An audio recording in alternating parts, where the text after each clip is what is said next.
Hi students, how are you. बेटा surface chemistry का लगभग लास्ट पोर्शन चल रहा है, तो इसको आपको ढंग से पढ़ना है, ध्यान से पढ़ना है। In the last lecture we have discussed about emulsion and types of emulsion. हमने टाइप्स ऑफ एमल्सन पढ़ा था, oil in water and water in oil, ये दोनों हम पढ़ चुके थे। अब मान लो हमारे पास दो सॉल्यूशन हैं, दो एमल्सन हैं, और एक क्या है oil in water and water in oil, लेकिन हम आइडेंटिफाई नहीं कर पा रहे हैं कि कौन सा वाटर इन ऑयल है और कौन सा ऑयल इन वाटर है। तो हम क्या करेंगे, कुछ टेस्ट करेंगे। मैं आज आपको कुछ टेस्ट बताऊंगा विच आर आल्सो इम्पोर्टेंट, कि हम कैसे आइडेंटिफाई करेंगे, कैसे प्रिडिक्ट करेंगे, कैसे बता पाएंगे कि कौन से वाला ऑयल इन वाटर है और कौन से वाला वाटर इन ऑयल है। Oil in water and water in oil. तो टेस्ट, हम टेस्ट के बारे में पढ़ रहे हैं। Test to identify the types of emulsion. तो first one is microscopic method. Microscopic method समझिएगा बेटा, क्या होता है ये मैं आपको बताता हूँ। माइक्रोस्कोपिक मेथड का मतलब ये है कि हमने जो हमारे पास जो एमल्सन है उसको लिया, अब हमें नहीं पता ये ऑयल इन वाटर है या वाटर इन ऑयल है, वी डोंट नो, हमें पता करना है। तो हम क्या करेंगे, इसमें कुछ ड्रॉपलेट्स वाटर की ऐड कर देंगे, ठीक है, और फिर बेटा हम ऑब्जर्व करेंगे कि ये वाटर इसमें डिजोल्व हो गया या नहीं हो गया। अगर वाटर इसमें डिजोल्व हो गया, इट मीन्स वाटर की अमाउंट ज़्यादा थी, मीन्स ऑयल इन वाटर। अगर डिजोल्व नहीं होता है, वाटर इन ऑयल। इजी सा मेथड है, लेकिन हम सिंपली किसी सॉल्यूशन को ऐसे देख के पता नहीं कर सकते कि इसके अंदर वाटर डिजोल्व हुआ है या नहीं हुआ है। तो उसको पता करने के लिए हम माइक्रोस्कोप का यूज़ करते हैं। That's why it is called microscopic method. हमने एमल्सन लिया, हमने उसके अंदर कुछ वाटर ऐड किया। If water dissolves completely, it means it is oil in water, means water की अमाउंट ज़्यादा है, सॉल्वेंट वाटर है। और अगर डिजोल्व नहीं होता है तो हम कह देंगे it is water in oil, means oil की अमाउंट ज़्यादा है, ठीक है। It is the first method. Second one is conductance method.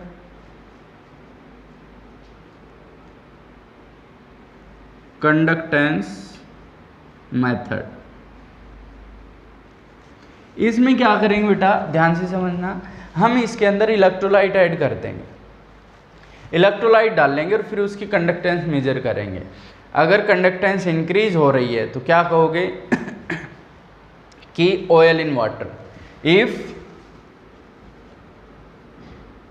Conductance increases, अगर हम इलेक्ट्रोलाइट ऐड करें और कंडक्टेंस इंक्रीज हो रही है तो हम क्या कह देंगे, it is oil in water. ये भी मैं वजह बता रहा हूँ, क्यों ऐसा क्यों होता है, क्योंकि जब हम इलेक्ट्रोलाइट ऐड करेंगे तो इलेक्ट्रोलाइट की ये खासियत होती है कि वो वाटर के अंदर डिसोसिएट हो जाता है, और जब वो वाटर के अंदर डिसोसिएट हो जाएगा तो वो ज़्यादा आयन प्रोड्यूस करेगा, इट मीन्स कंडक्टेंस इंक्रीज हो जाएगी। और अगर कंडक्टेंस पे कुछ खास फर्क नहीं पड़ता है तो हम कह देंगे it is water in oil, means oil की अमाउंट ज़्यादा है और ऑयल के अंदर इलेक्ट्रोलाइट डिसोसिएट नहीं हुआ तो कंडक्टेंस कुछ ज़्यादा इंक्रीज नहीं हुई। तो इसको क्या कहेंगे, conductance method means we add some electrolyte into the emulsion. If conductance increases it means it is oil in water, और अगर इंक्रीज नहीं होती है तो हम कहते हैं water in oil. Third, dye test.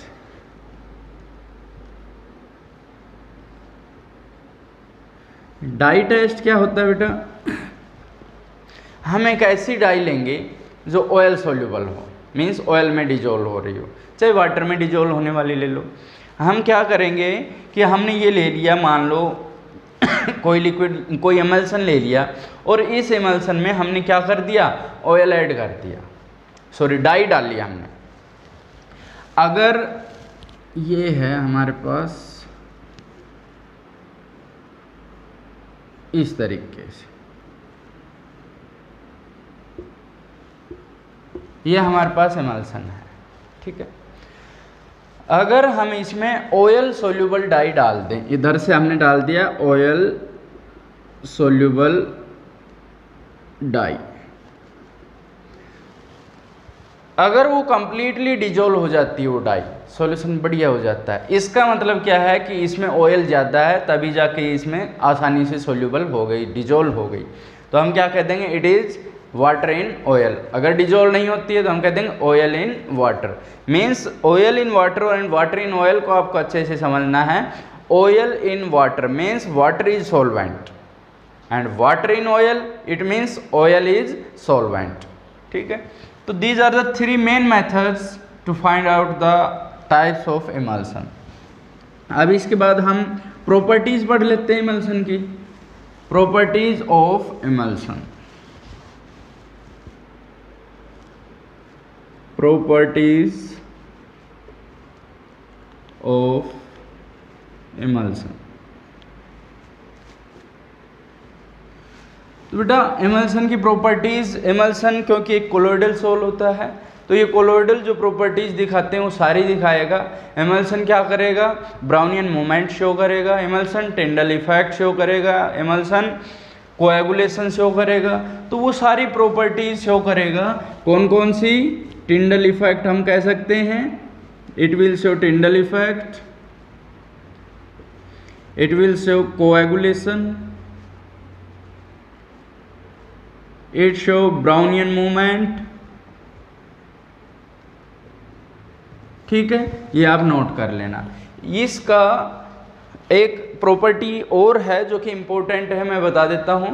Emulsion हमने बताया था liquid dissolved in liquid, these two liquids can be separated. इन दो लिक्विड को हम अलग भी कर सकते हैं बाय हीटिंग, बाय फ्रीजिंग। इस प्रोसेस को हम कहते हैं डीमल्सिफिकेशन। What is डीमल्सिफिकेशन?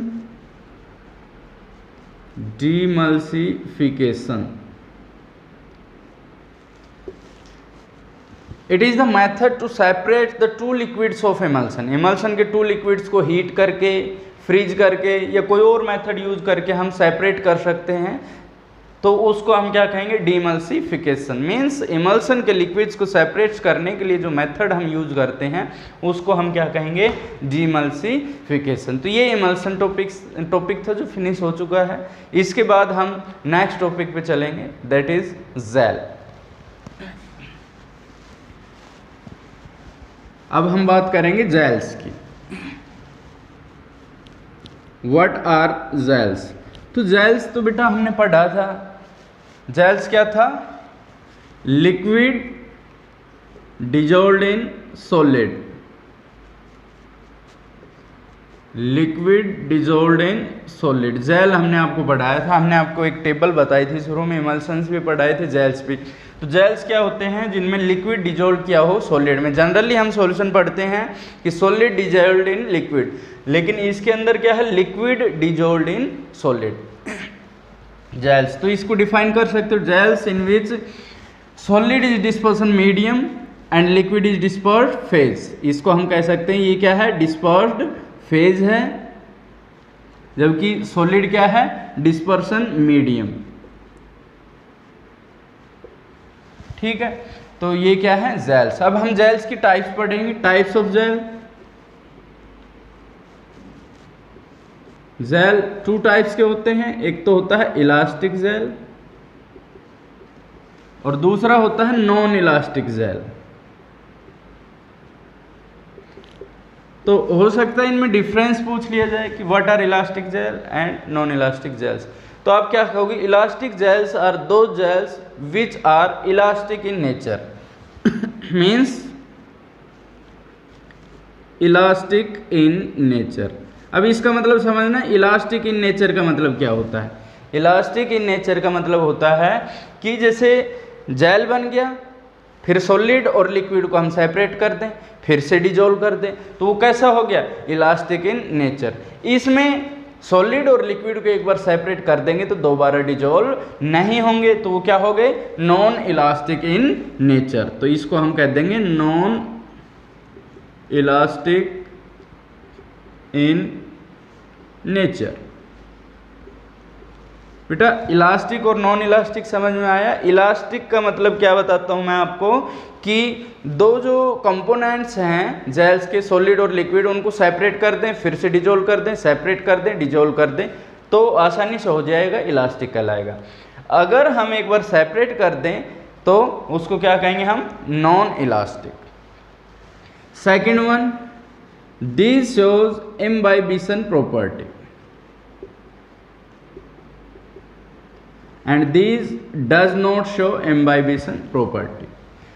अब ये प्रॉपर्टी होती क्या है, ये चीज भी ध्यान रखना। एक नंबर में मान लो सीधा ये प्रॉपर्टी पूछ ले आपसे, तो आप क्या कहोगे कि these elastic gels are swells up in contact of water, in contact of water। जब वाटर के कांटेक्ट में आते हैं तो इलास्टिक जेल एब्जॉर्ब कर लेते हैं वाटर को, स्वेल अप हो जाते हैं, फूल जाते हैं। ये स्वेल अप नहीं होते, ठीक है। तो ये इलास्टिक और नॉन इलास्टिक जेल हो गए। इनमें कुछ प्रॉपर्टीज हैं। एक प्रॉपर्टी है वीपिंग। What is weeping? अब जैसे जेल है, जेल को अगर हम कुछ टाइम के लिए स्टैंडिंग पोजीशन में छोड़ दें, बिल्कुल फ्री छोड़ दें, तो कुछ समय बाद उसका लिक्विड सेपरेट हो जाएगा, सॉलिड अलग हो जाएगा। तो जो लिक्विड वो छोड़ता है, जो लिक्विड फ्री होता है, उस कंडीशन को हम क्या कहते हैं, वीपिंग। वीपिंग का मतलब रोना। अगर वाटर उसमें से इवोल्व हो रहा है जेल में से, तो वो एक तरह से रो रहा है, दैट इज वीपिंग। एक टर्म होती है थिक्सोट्रोपी। थिक्सोट्रोपी, व्हाट इज थिक्सोट्रोपी? सेमी सॉलिड होते हैं जेल्स। अगर इनकी मैकेनिकल शेकिंग करेंगे, जोर से घुमाएंगे, इनको शेक करेंगे, तो इनमें से ये लिक्विड में कन्वर्ट हो जाएंगे। फिर उसके बाद स्टैंडिंग पोजीशन में छोड़ देंगे फिर से, तो वो फिर से क्या बन जाएंगे, जेल। इस प्रॉपर्टी को हम क्या कहते हैं, थिक्सोट्रोपी। अगर हम जेल को, जेल सेमी सॉलिड कंडीशन में होता है, मैकेनिकल शेकिंग करेंगे तो लिक्विड बन जाएगा, फिर छोड़ देंगे उसको तो फिर से क्या बन जाएगा, जेल, सेमी सॉलिड बन जाएगा। जेल की इस प्रॉपर्टी को हम थिक्सोट्रोपी बोलते हैं। तो ये जेल टॉपिक था, छोटा टॉपिक था। इसके बाद हम बहुत ही इंपॉर्टेंट एप्लीकेशंस पे पहुंचते हैं। Applications of colloids. कोलॉइड्स की एप्लीकेशंस।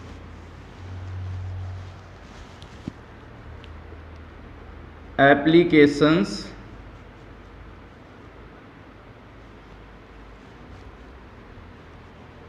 Of colloids.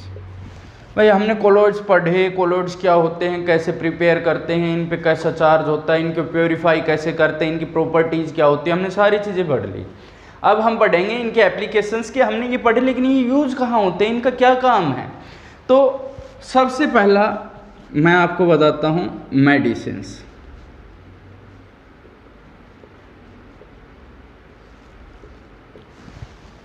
जो मेडिसिन्स होती है बेटा, वो कोलॉइडल फॉर्म में यूज होती है। कोलॉइडल मतलब छोटे छोटे जो उनके पार्टिकल हैं उसकी फॉर्म में। उनकी रेंज मैंने आपको बताई थी 10⁻⁹ मीटर से 10⁻�6 मीटर होती है।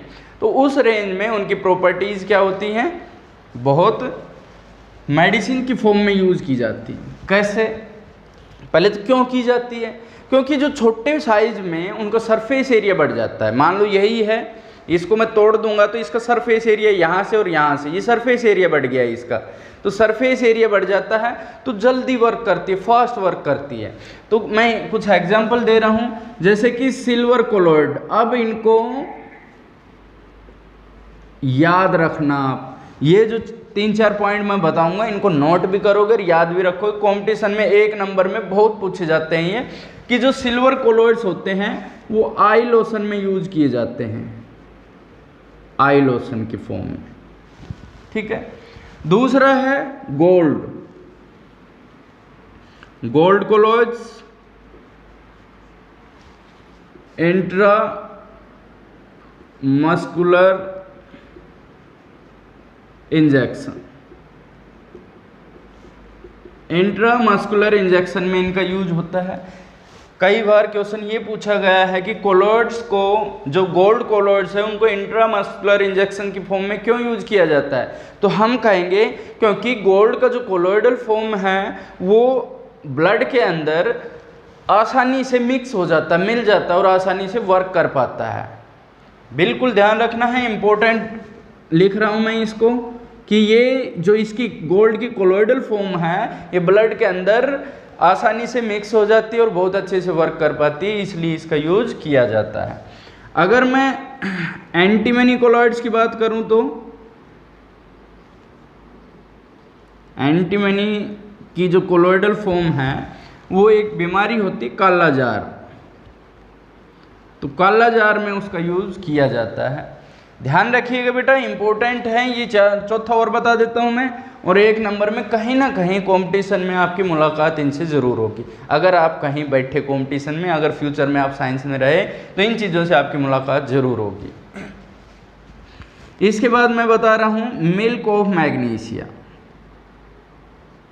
मिल्क ऑफ मैग्नीशिया बहुत सुना होगा आपने, milk of magnesia.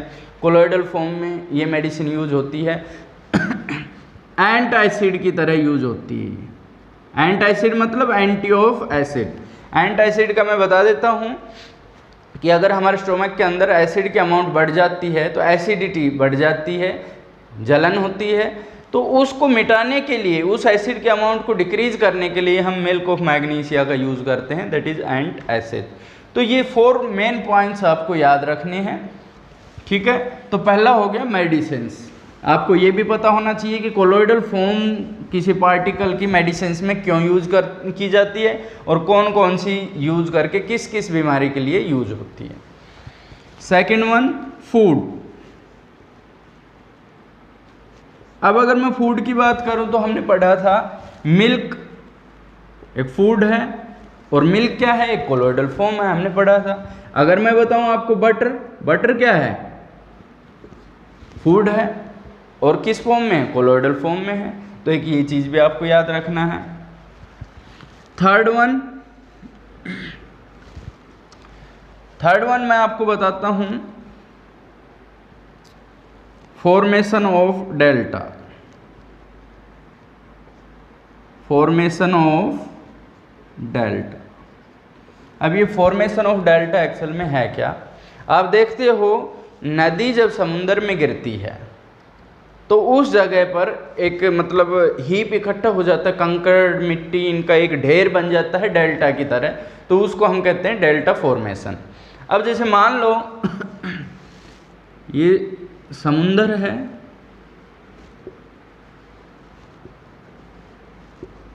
Reverse flow कर रही है, बह के आ रही है और समुंदर के अंदर गिरती है। आपने देखा होगा, आपने सुना होगा, आपने पढ़ा होगा।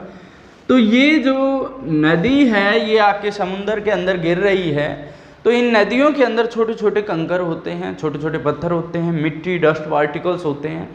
तो इन पार्टिकल्स का साइज कोलोइडल फॉर्म पे होता है और कोलोइडल पार्टिकल्स पे सेम चार्ज होता है। तो सेम चार्ज की वजह से वो रिपेल करते हैं और यहाँ एक दूसरे से दूर रहते हैं। लेकिन जब वो यहाँ गिरते हैं, इस जगह समुंदर में गिरेंगे, तो इस समुंदर के अंदर there are many types of salts, many types of salts are present in sea. तो जब वो यहाँ गिरेंगे तो वो साल्ट इन मिट्टी कंकर को क्या कर देंगे, न्यूट्रलाइज कर देंगे। जब न्यूट्रलाइज कर देंगे तो वो यहीं पर एक दूसरे, क्योंकि चार्ज तो अब उनका फिनिश हो गया, चार्ज होता तो वो रिपेल करके और दूर चले जाते। अब उनको न्यूट्रलाइज कर दिया तो उनका क्या होगा, यहाँ पर कोएगुलेशन होगा। कोएगुलेशन होगा मतलब पार्टिकल यहाँ इकट्ठे हो जाएंगे और इस तरह से एक ढेर बन जाएगा मिट्टी का, पत्थर का, कंकड़ का। तो उस ढेर को हम क्या बोलते हैं, उसको डेल्टा बोलते हैं। और ये डेल्टा किस वजह से बना, कोलोइडल फॉर्म, कोलोइडल पार्टिकल्स की कोएगुलेशन की वजह से बना है। तो फॉर्मेशन ऑफ डेल्टा के बारे में अगर कहीं पूछा जाए तो आप क्या कहोगे कि ये कोलोइडल पार्टिकल्स होते हैं। जब ये नदी के साथ आते हैं तो इन पे डिफरेंट चार्ज होता है, सॉरी सेम चार्ज होता है, सेम चार्ज की वजह से रिपेल करते हैं, इकट्ठे नहीं हो पाते। लेकिन जब ये समुंदर के अंदर गिरते हैं तो इसमें बहुत तरह के साल्ट होते हैं, ये साल्ट उनको न्यूट्रलाइज कर देते हैं, चार्ज खत्म हो गया तो वो इकट्ठे हो सकते हैं और इकट्ठे होकर वो क्या बनाते हैं, डेल्टा बनाते हैं। अब इसके बाद फोर्थ पॉइंट है, वो भी बहुत ज़्यादा इंपॉर्टेंट है, artificial raining. Artificial raining,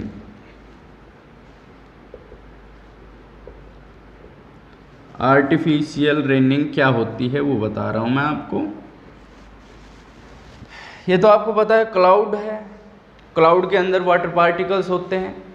cloud क्या हो गया, वो कोलोइडल फॉर्म हमने बताया था, लिक्विड इन गैस, क्या हो गए क्लाउड, क्लाउड बन गई लिक्विड इन गैस। कई बार आपने देखा होगा बारिश हो नहीं पाती, बादल इकट्ठे हो जाते हैं लेकिन बारिश नहीं हो पाती, या होती है तो बिल्कुल बारीक बारीक बूंदें गिरती हैं। वो एक्चुअल में क्या होता है, मैं आपको समझा रहा हूँ कि ये बादल है हमारे पास, बहुत ज़्यादा बादल होते हैं। अब इन बादलों का क्या करें, इन बादलों के अंदर क्या होती है, बूंदें होती हैं, पानी की बूंदें, और ये बूंदें कई बार क्या होती है, कोलोइडल फॉर्म में होती हैं ये। अब इनका साइज कोलोइडल रेंज का है। अब कोलोइडल पार्टिकल्स पे क्या होता है, सेम चार्ज होता है, तो सेम चार्ज की वजह से ये पार्टिकल इकट्ठे नहीं हो पा रहे हैं, सेम चार्ज की वजह से ये इकट्ठे नहीं हो रहे हैं, एक दूसरे को रिपेल कर रहे हैं, क्योंकि ये बहुत बारीक हैं, बहुत बारीक होने की वजह से ये नीचे नहीं गिर पा रही हैं, इनको हैवी होना पड़ेगा नीचे गिरने के लिए। तो ये बारिश नहीं हो रही है और हम इस बारिश को मान लो कराना चाह रहे हैं। अगर हमें ये बारिश करानी है तो हम क्या करेंगे, उसके लिए हम प्लेन से जाके और इन पे स्प्रे करेंगे। स्प्रे क्या करेंगे, oppositely charged electrolyte, oppositely charged electrolyte डाल देंगे। इलेक्ट्रोलाइट डालेंगे तो इनके जो चार्ज हैं वो फिनिश हो गए, न्यूट्रलाइज हो गया। ये न्यूट्रलाइज होने के बाद ये पार्टिकल्स क्या हो जाएंगे, इकट्ठे हो जाएंगे। इकट्ठे मतलब कोएगुलेशन हो गई, बड़ा साइज हो गया। बड़ा साइज होते ही ये बारिश की बूंदें क्या करेंगी, नीचे गिरना शुरू हो जाएंगे और इस तरह से क्या हो जाएगा, ये बारिश होना शुरू हो जाएगा। इस तरह की जो बारिश होती है, जो रेनिंग होती है, उसको हम क्या कहते हैं, आर्टिफिशियल रेनिंग बोलते हैं। इसमें बेटा हम क्या कर सकते हैं, स्प्रे इलेक्ट्रोलाइट NaCl का स्प्रे कर सकते हैं हम। NaCl Na positive Cl negative, oppositely charge electrolyte है, न्यूट्रलाइज कर देंगे, पार्टिकल्स नीचे, बारिश की बूंदें नीचे गिरने लग जाएंगी। It is artificial raining. कई बार आपसे पूछा गया होगा, कई बार आपने सुना होगा, why the colour of sky is blue. Next point है, why colour of sky is blue. तो ये भी एप्लीकेशन है इसकी, जो स्काई का कलर ब्लू दिखाई देता है वो किसकी वजह से दिखाई देता है, यही कोलोइडल पार्टिकल्स की वजह से। क्योंकि जब सनलाइट गिरती है, जब आसमान से सनलाइट आ रही है, देयर प्रेजेंट 7 कलर्स, 7 कलर से बनती है वो, तो उसमें जो ब्लू कलर है उसको स्कैटर करते हैं। Because of scattering of light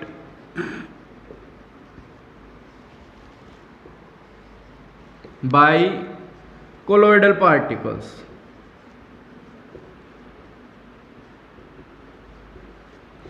Tyndall effect हमने आपको पढ़ाया था कि जब सनलाइट आएगी तो जो एनवायरनमेंट है उसके अंदर डस्ट पार्टिकल्स हैं, कोलोइडल पार्टिकल्स हैं बहुत ज़्यादा, तो उनके लिए जो अगर हम बात करें उनकी जो लाइट की वेवलेंथ है और इनके पार्टिकल्स का जो साइज है, कोलोइडल पार्टिकल्स सबसे अच्छे तरीके से ब्लू कलर को स्कैटर कर सकते हैं। तो वो क्या करेंगे, 7 कलर्स आ रहे हैं उनमें से ब्लू को स्कैटर करेंगे तो हमें कौन सा कलर दिखाई देगा, ब्लू कलर दिखाई देगा। इसी वजह से हम कह सकते हैं कि स्काई का कलर ब्लू है। अगर हम सी की बात करें, समुंदर की बात करें, तो उसका भी कलर कैसा दिखाई देता है, ब्लू कलर दिखाई देता है। That is also because of scattering of light. अब मैं आपको बहुत अच्छी बात बताने जा रहा हूं, clotting of blood. Next point है इसका, क्लोटिंग ऑफ, नेक्स्ट एप्लीकेशन है क्लोटिंग ऑफ ब्लड।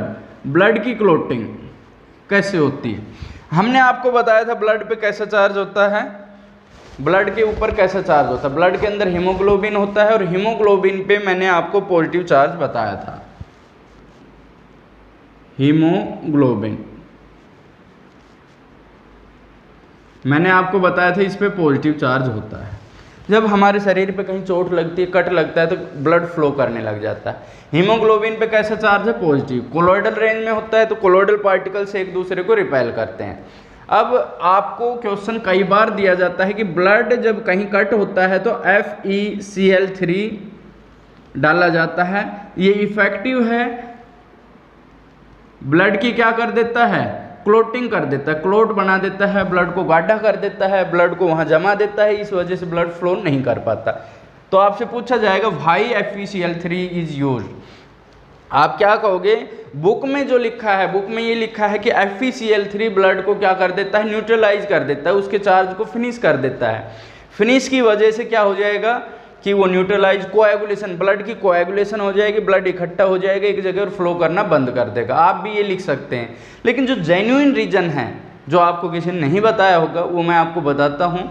एक्चुअल में जो ब्लड होता है, ब्लड का जो pH होता है वो होता है 7.4। 7.4 का मतलब एल्कलाइन। एल्कलाइन का मतलब होता है बेटा बेसिक, कि ब्लड जो है वो स्लाइटली बेसिक होता है। जब बेसिक जो होता है, जब हम इसकी FeCl3 के साथ करते हैं, FeCl3 कैसा है? एसिडिक नेचर का होता है। ध्यान रखना, बहुत इंपॉर्टेंट चीज बता रहा हूं मैं आपको कि ब्लड जो FeCl3 एसिड है, ब्लड है, वो क्या है? बेसिक है। तो जब FeCl3 ऐड करेंगे तो इसका pH क्या हो जाएगा? जब ये मिक्स कर देंगे ना हम एसिडिक और बेसिक, तो pH चेंज हो जाएगा। और जब किसी भी प्रोटीन का pH चेंज करते हैं तो उसका नेचर भी चेंज हो जाता है। उसको क्या कहते हैं? Denaturation of protein. Denaturation of protein बहुत इंपॉर्टेंट पॉइंट है, ध्यान से समझना है। और जब डीनेचुरेशन होता है, जो ब्लड है वो ग्लोबुलर प्रोटीन होता है, जब उसका pH चेंज होगा तो वो फाइब्रस प्रोटीन में कन्वर्ट हो जाता है। मींस वो उसकी प्रॉपर्टी चेंज हो जाती है, वो गाढ़ा हो जाता है और क्लोटिंग हो जाती है, ब्लड फ्लो करना बंद कर देता है। ये चीज़ जो मैंने बताई आपको बहुत इंपॉर्टेंट है, ध्यान रखना। अब मैं आपको नेक्स्ट थिंग बता रहा हूँ। हम किसी चीज़ को जैसे हीट करते हैं, जब हम हीट करते हैं तो वो सॉलिड होगी, वो लिक्विड में कन्वर्ट हो जाता है। लेकिन आप देखना, जब एग होता है, एग को जब हीट करते हैं, अंदर उसके जो लिक्विड होता है वो हार्ड हो जाता है, सॉलिड में कन्वर्ट हो जाता है हीट करने के बाद। ऐसा क्यों होता है? ऐसा इसीलिए होता है कि जब एग को हीट किया जाता है तो उसका प्रोटीन चेंज हो जाता है, प्रोटीन का नेचर चेंज होता है, डीनेचुरेशन ऑफ प्रोटीन। तो डीनेचुरेशन होने की वजह से वो क्या हो गया? हार्ड हो गया। इसी तरीके से जो प्रोटीन है ब्लड के अंदर होता है, उसका डीनेचुरेशन होने की वजह से हार्डनेस आ जाती है, क्लोटिंग हो जाती है ब्लड की। तो ध्यान रखिएगा, बहुत इंपॉर्टेंट पॉइंट मैंने आपको डिस्कस किया है। अब इसके बाद कुछ इंडस्ट्रियल पॉइंट्स बताता हूँ मैं आपको, कि एक दो ही बताऊंगा। इन रबर इंडस्ट्री, इन रबर इंडस्ट्री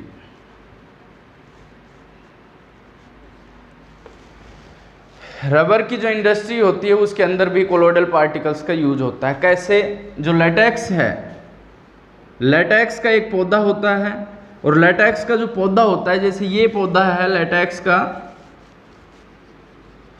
इसको यहाँ से जैसे काटते हैं तो इसके अंदर से एक लिक्विड निकलता है, उस लिक्विड को यहाँ कलेक्ट कर लेते हैं। वो लिक्विड कोलोइडल फॉर्म में होता है और बहुत पतला होता है, बहुत बारीक होता है, बहुत मतलब उसको हार्डनेस प्रोवाइड कराने के लिए, रबर में कन्वर्ट करने के लिए हम उसके अंदर क्या करते हैं? कुछ कोलोइडल पार्टिकल्स डालते हैं। कुछ कोलोइडल पार्टिकल डालने की वजह से क्या होगा? उसके अंदर अपोजिटली चार्ज इलेक्ट्रोलाइट हम डालेंगे, और अपोजिटली चार्ज इलेक्ट्रोलाइट लगा लो, या हम उसका कोएगुलेशन कर देते हैं।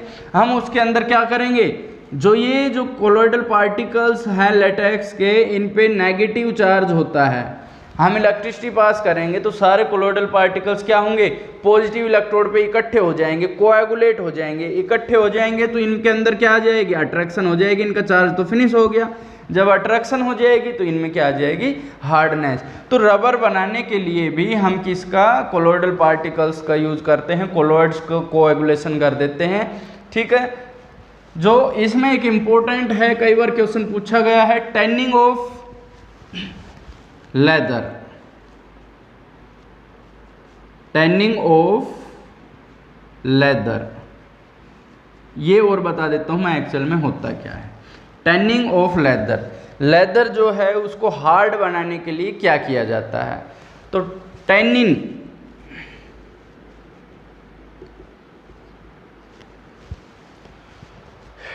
टैनिन एक्चुअल में जो टैनिन है ये पदार्थ किसी पेड़ से निकलता है, प्लांट से प्रोवाइड होता है ये हमें, और ये नेगेटिवली चार्ज होता है। लेदर है, हमें पता है स्किन होती है, एनिमल हाइड है ये क्या है, एनिमल हाइड। इसको हार्डनेस कैसे मिलती है वो बता रहा हूं बेटा मैं आपको, कि लेदर है उसमें एनिमल हाइड है, टेनिन एक प्लांट से हमें मिलता है वो नेगेटिवली चार्ज है, और ये एनिमल हाइड है ये कैसा है, ये पॉजिटिवली चार्ज है। क्वेश्चन कई बार ये पूछा गया है, आपसे बता देता हूं मैं कि टैनिंग ऑफ लेदर के बारे में समझाया, एक्सप्लेन टैनिंग ऑफ लेदर। तो आप क्या कहोगे, लेदर को हार्डनेस प्रोवाइड करने के लिए लेदर की रिएक्शन कराई जाती है टैनिन के साथ, टैनिन पे नेगेटिव चार्ज होता है, एनिमल हाइड पे पॉजिटिव चार्ज होता है, दोनों की क्या हो जाती है, कोएगुलेशन हो जाती है, और कोएगुलेशन की वजह से जो लेदर है वो कैसा हो जाता है, हार्ड हो जाता है। इस प्रोसेस को टैनिंग ऑफ लेदर हम बोलते हैं। तो बेटा आज जो हमने टॉपिक पढ़ाए हैं वो भी इम्पोर्टेंट है, इनको आपको पढ़ना है, इनके नोट्स बनाने हैं। Thank you.